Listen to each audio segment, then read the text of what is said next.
Assalamualaikum warahmatullahi wabarakatuh. Perkenalkan, nama saya Mary Yulia dari jurusan Akuntansi Politeknik Negeri Padang.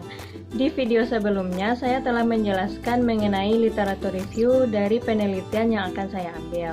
Nah, di video kali ini saya akan menjelaskan mengenai bab pendahuluan dan metode penelitian dari penelitian yang akan saya teliti. Selamat menonton.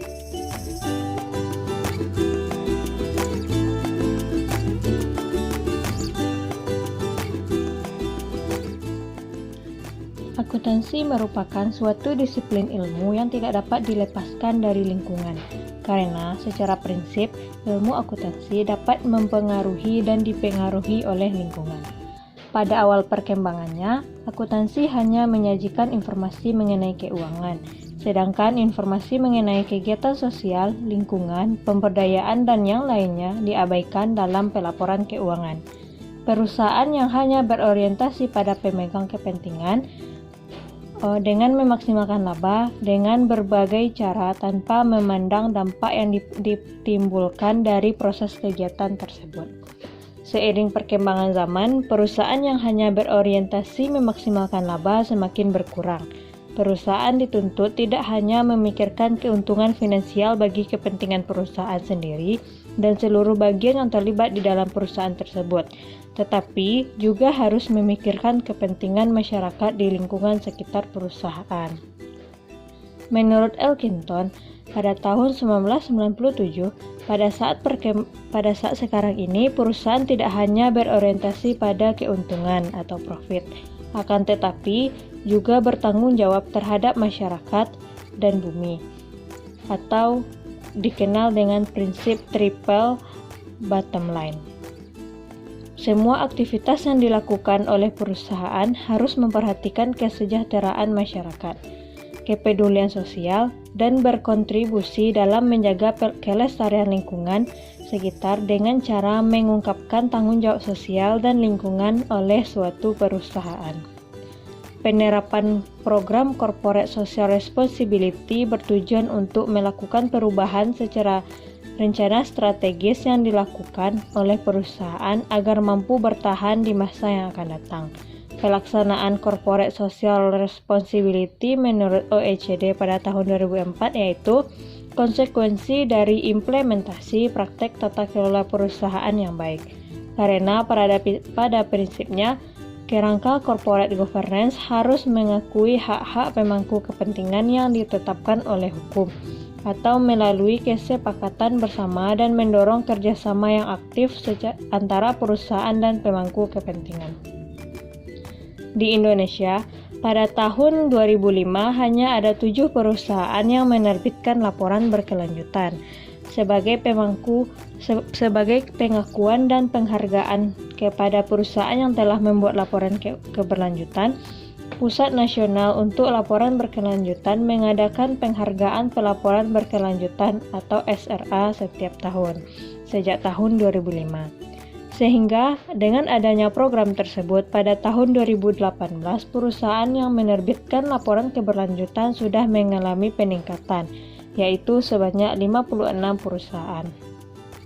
Penelitian ini dimotivasi karena masih sedikitnya perusahaan yang mengungkapkan laporan keberlanjutan yang terpisah dari laporan tahunannya, sehingga membuat peneliti ingin meneliti apakah Dewan Komisaris, jumlah Dewan Komisaris, Dewan Direksi, dan kepemilikan saham institusional serta umur perusahaan akan mempengaruhi pengungkapan tanggung jawab sosial perusahaan di dalam Sustainability Report.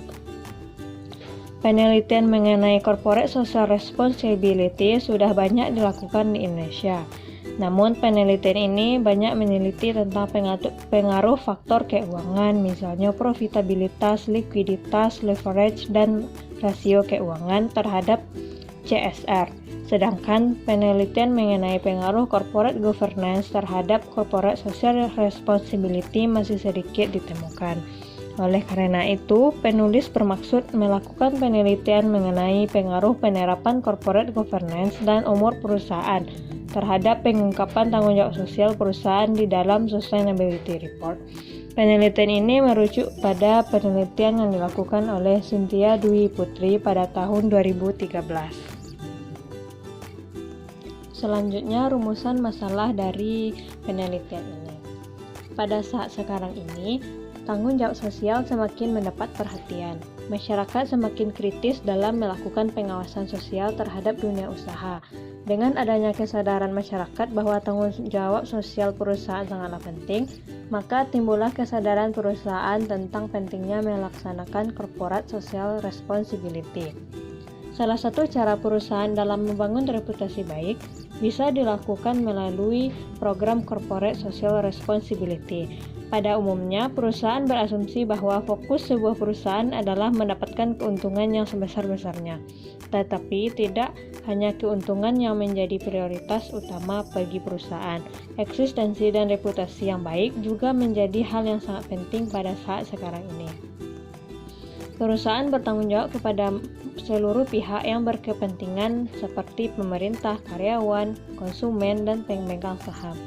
Perusahaan tidak hanya bertanggung jawab dalam bentuk finansial, tetapi juga bertanggung jawab terhadap ekonomi, sosial, dan lingkungan secara keseluruhan. Tanggung jawab sosial dan lingkungan diungkapkan dalam Sustainability Report. Sustainability Report disusun berdasarkan pedoman Global Reporting Initiative atau GRI yang telah dikembangkan sejak tahun 1990 dan disusun secara terpisah dari laporan keuangan. Pengungkapan tanggung jawab sosial perusahaan merupakan implementasi dari konsep corporate governance. Corporate governance memastikan bahwa kepentingan pemangku kepentingan telah dilindungi. Oleh karena itu, perusahaan harus mengungkapkan kinerja ekonomi, sosial, dan lingkungan perusahaan kepada pemangku kepentingannya. Nah, berdasarkan latar belakang masalah yang telah diuraikan sebelumnya, rumusan masalah yang akan diteliti dalam penelitian ini adalah: yang pertama, apakah Dewan Direksi berpengaruh terhadap pengungkapan tanggung jawab sosial perusahaan di dalam Sustainability Report? Yang kedua, apakah jumlah Dewan Komisaris berpengaruh terhadap pengungkapan tanggung jawab sosial di dalam Sustainability Report? Yang ketiga, apakah kepemilikan saham institusional berpengaruh terhadap pengungkapan tanggung jawab sosial perusahaan di dalam Sustainability Report? Dan yang terakhir, apakah umur perusahaan berpengaruh terhadap pengungkapan tanggung jawab sosial perusahaan di dalam Sustainability Report? Selanjutnya yaitu tujuan dari penelitian ini. Tujuan dari penelitian ini yaitu untuk mendapatkan bukti secara empiris terhadap hal-hal berikut. Yang pertama, untuk menguji pengaruh Dewan Direksi terhadap tanggung jawab sosial perusahaan di dalam Sustainability Report. Yang kedua, untuk menguji pengaruh jumlah Dewan Komisaris terhadap pengungkapan tanggung jawab sosial perusahaan di dalam Sustainability Report. Yang ketiga, untuk menguji pengaruh kepemilikan saham institusional terhadap pengungkapan tanggung jawab sosial perusahaan di dalam Sustainability Report.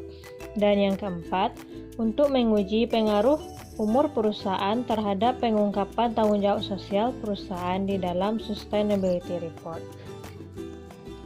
Selanjutnya yaitu kontribusi penelitian.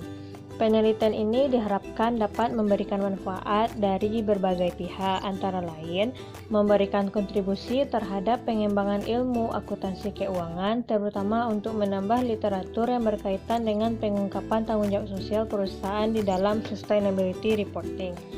Selanjutnya, sebagai bahan pertimbangan bagi pemerintah, regulator dalam meningkatkan kualitas standar peraturan yang sudah ada. Dan yang terakhir yaitu sebagai acuan bagi pihak-pihak yang akan melakukan penelitian lebih lanjut mengenai permasalahan ini. Selanjutnya yaitu metode penelitian. Yang pertama, populasi dan sampel. Populasi dalam penelitian ini adalah seluruh perusahaan manufaktur yang terdaftar dalam Bursa Efek Indonesia. Pemilihan perusahaan ini karena kegiatan operasional perusahaan manufaktur lebih banyak berhubungan dengan lingkungan sekitar. Periode pengamatan dalam penelitian ini adalah tahun 2018 sampai dengan tahun 2020. Pemilihan tahun ini bertujuan agar peneliti hanya berfokus antara rentang waktu tersebut, sehingga hasil yang diperoleh akan maksimal. Lama periode pengamatan dalam penelitian ini adalah selama 3 tahun. Hal tersebut dilakukan untuk mendapatkan jumlah data yang cukup karena perusahaan yang menerbitkan Sustainability Report masih sedikit. Perusahaan yang menjadi sampel dalam penelitian ini adalah perusahaan yang dipilih berdasarkan metode purposive sampling, yaitu pemilihan metode sampel sesuai dengan kriteria tertentu. Adapun kriteria yang digunakan dalam penelitian ini adalah yang pertama, perusahaan manufaktur yang masih beroperasi sampai tahun 2020 dan sudah terdaftar di BI selama periode 2018 sampai 2020. Yang kedua, perusahaan manufaktur yang mempublikasikan Sustainability Report atau mengungkapkan informasi tanggung jawab sosial selama tahun 2018 sampai 2020. Yang ketiga, perusahaan yang mempublikasikan Annual Report lengkap selama tahun 2018 sampai 2020. Dan yang terakhir, memiliki data yang lengkap terkait dengan variabel-variabel yang digunakan dalam penelitian. Yang kedua yaitu jenis dan sumber data. Jenis data yang digunakan dalam penelitian ini adalah data sekunder berupa Sustainability Report untuk periode 2018 sampai 2020 untuk data yang berkaitan dengan variabel dependen dan Annual Report untuk periode 2018 sampai 2020 untuk data yang berkaitan dengan variabel independen. Data tersebut berasal dari situs Bursa Efek Indonesia dan situs web resmi dari masing-masing perusahaan. Metode pengumpulan data dalam penelitian ini adalah metode dokumentasi. Pengumpulan data dilakukan dengan menelusuri, mencatat informasi yang diperlukan dari data sekunder, dan mempelajari catatan-catatan atau dokumen perusahaan. Data-data atau dokumen tersebut berupa Sustainability Report dan Annual Report, serta situs web resmi perusahaan. Dari data dari perusahaan-perusahaan yang memenuhi kriteria selama periode pengamatan akan digabungkan dan dijadikan sebagai sampel penelitian atau metode pooling data atau penggabungan data. Yang keempat yaitu operasional variabel. Variabel dalam penelitian ini terdiri dari dua jenis variabel. Yang pertama variabel dependen dan yang kedua variabel independen. Variabel dependen dalam penelitian ini adalah tingkat pengungkapan Corporate Social Responsibility dan Sustainability Report. Pengungkapan CSR dan Sustainability Report ditentukan dengan menggunakan metode analisis isi. Analisis isi merupakan metode pengkodifikasian sebuah teks atau isi dari sebagian tulisan ke dalam berbagai kelompok atau kategori tertentu, menurut Said et al. 2009. Analisis isi ini dilakukan terhadap Sustainability Report. Analisis isi didasarkan pada pedoman GRI yang berfokus pada triple bottom line atau pengungkapan kinerja ekonomi, sosial, dan lingkungan. Pengungkapan tanggung jawab sosial dan lingkungan yang dilakukan perusahaan dibandingkan dengan jumlah pengungkapan yang disyaratkan dalam GRI.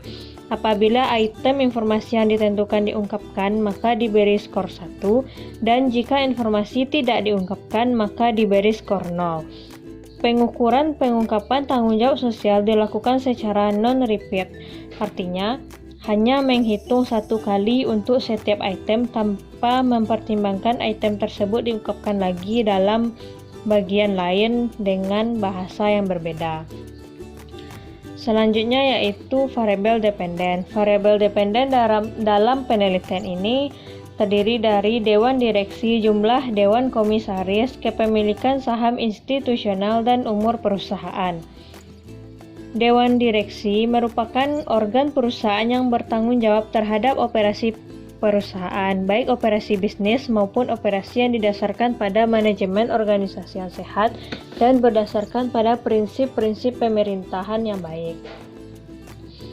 Pelaksanaan corporate governance untuk dewan direksi diukur melalui jumlah rapat antara anggota dewan direksi yang telah terjadi selama periode 1 tahun. Rapat antara anggota dan Dewan Direksi menggambarkan keefektifan dalam komunikasi dan koordinasi antara anggota Dewan Direksi untuk mewujudkan good corporate governance. Jenis variabel independen kedua yaitu jumlah Dewan Komisaris. Jumlah Dewan Komisaris yang dimaksud dalam penelitian ini adalah banyaknya jumlah anggota Dewan Komisaris kecuali Dewan Komisaris independen. Jumlah Dewan Komisaris diukur dengan menghitung jumlah anggota Dewan Komisaris kecuali Dewan Komisaris independen dalam suatu perusahaan yang terdapat dalam laporan tahunan perusahaan. Yang ketiga yaitu kepemilikan saham institusional. Kepemilikan saham institusional adalah kepemilikan saham oleh pihak-pihak yang berbentuk institusi seperti bank, perusahaan asuransi, perusahaan investasi, dana pensiun, dan institusi lainnya. Kepemilikan saham institusional diukur dengan menghitung total seluruh saham yang dimiliki oleh seluruh kepemilikan institusi dibagi dengan jumlah saham yang beredar. Umur perusahaan. Umur perusahaan dihitung dari pertama kali perusahaan terdaftar di BI hingga tahun saat dijadikan sampel penelitian. Pengukuran ini sama dengan pengukuran yang dilakukan oleh Cynthia Dwi Putri pada tahun 2013 dalam penelitiannya. Yang kelima yaitu metode analisis data. Metode analisis yang digunakan dalam penelitian ini adalah pengujian regresi berganda. Pengujian regresi berganda dapat dilakukan setelah model dari penelitian ini memenuhi syarat lulus dari asumsi klasik. Syarat-syarat tersebut harus terdistribusi secara normal, tidak mengandung multikolinearitas atau heterokedastisitas. Oleh karena itu, perlu dilakukan pengujian asumsi klasik terdiri dari uji multikolinearitas, uji normalitas, uji autokorelasi, dan uji heteroskedastisitas sebelum melakukan pengujian hipotesis. Selain itu, perlu dilakukan analisis statistik deskriptif untuk memberikan gambaran yang lebih jelas mengenai suatu data. Pengujian hipotesis. Ketepatan fungsi regresi sampel dalam menaksir nilai aktual dapat diukur dari goodness of fit-nya. Secara statistik, setidaknya goodness of fit dapat diukur dari nilai determinasi atau R²2. Nilai statistik F, dan nilai statistik T. Pengujian terhadap hipotesis dalam penelitian ini dilakukan dengan cara yang pertama, uji koefisien determinasi. Uji koefisien determinasi mengukur seberapa jauh kemampuan model dalam menerangkan variasi variabel dependen. Nilai determinasi yang kecil berarti kemampuan variabel independen dalam menjelaskan variabel dependen sangat terbatas. Nilai yang mendekati 1 berarti variabel independen memberi hampir semua informasi yang dibutuhkan untuk memprediksi variasi variabel dependen. Yang kedua, uji F atau uji simultan digunakan untuk menguji tingkat signifikan pengaruh seluruh variabel bebas atau independen terhadap variabel terikat atau variabel dependen. Pengujian ini dilakukan menggunakan taraf nyata sebesar 0,5%. Jika F besar dari 0,05, maka hipotesis diterima. Dan jika nilai base kecil dari 0,05, maka hipotesis ditolak. Terakhir yaitu uji T atau uji parsial. Pengujian ini pada dasarnya menunjukkan seberapa jauh pengaruh satu variabel independen secara individual dalam menerangkan variabel dependen. Pengujian dilakukan dengan menggunakan significance level 0,05. Penerimaan atau penolakan hipotesis dilakukan dengan kriteria apabila T besar dari 0,05 maka hipotesis ditolak, dan apabila T kecil sama dengan 0,05 maka hipotesis diterima. Baiklah, sekian presentasi mengenai pendahuluan dan metode penelitian yang akan saya teliti. Terima kasih telah menonton.